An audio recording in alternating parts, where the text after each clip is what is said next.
Assalamualaikum warahmatullahi wabarakatuh.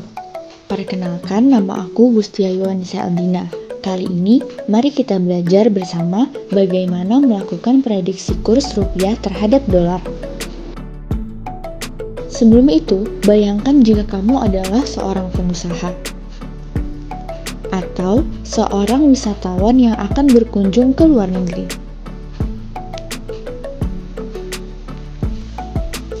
Pasti, nilai kurs rupiah terhadap dolar menjadi pusat perhatian kamu. Apakah nilainya sedang tinggi atau justru sedang turun? Dan di waktu yang sama, mata uang rupiah juga terpantau menguat ke level 16.665 per dolar Amerika Serikat. Setelah itu, tukar rupiah terhadap dolar Amerika terus menunjukkan pelemahan. Buat kamu yang mau berpergian ke luar negeri, khususnya di minggu depan, yuk aku bantu memprediksi kurs rupiah terhadap dolar. Sebelumnya, telah dikumpulkan 30 data historis nilai kurs rupiah terhadap dolar secara mingguan sampai yang terupdate, yaitu di minggu terakhir bulan April tahun 2025. Hasil forecast ini pasti akan membantu kamu merencanakan strategi keuangan, khususnya yang berpergian di awal bulan Mei nanti. Begitu pula untuk para pelaku bisnis dan investor yang senantiasa beradaptasi dengan nilai kurs. Bagaimana cara forecast-nya? Akan digunakan metode peramalan Gray-Markov.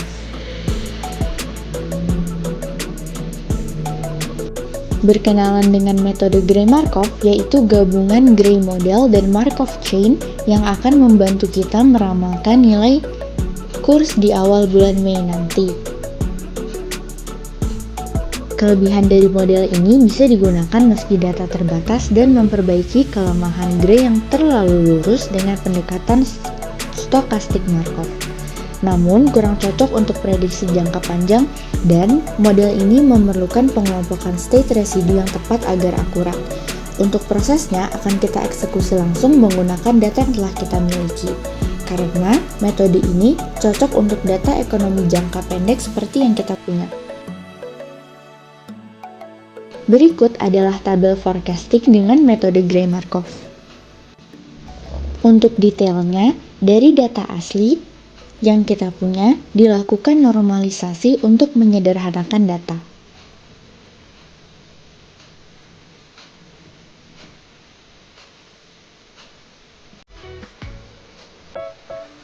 Kemudian akumulasi, yaitu hasil dari operasi akumulasi pertama terhadap X0 untuk data lebih halus dan mengurangi fluktuasi. Dan ini untuk kolom moving average. Selanjutnya, dapat dihitung nilai koefisien A dan B dari hasil perkalian antara matriks B transpose B inverse dikalikan dengan matriks B transpose Y, di mana matriks Y berisi data yang dinormalisasi dan matriks B berasal dari kolom moving average yang telah dihitung sebelumnya. Selanjutnya, dapat dihitung prediksi nilai hasil dari model Gray, namun masih dalam bentuk terstandarisasi, sehingga perlu dilakukan normalisasi kembali ke skala data asli.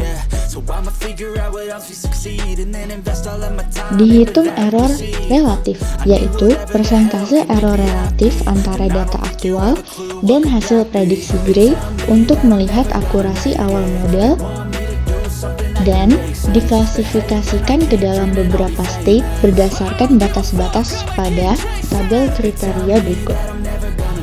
Berikut adalah tabel kriteria keadaan untuk data ini.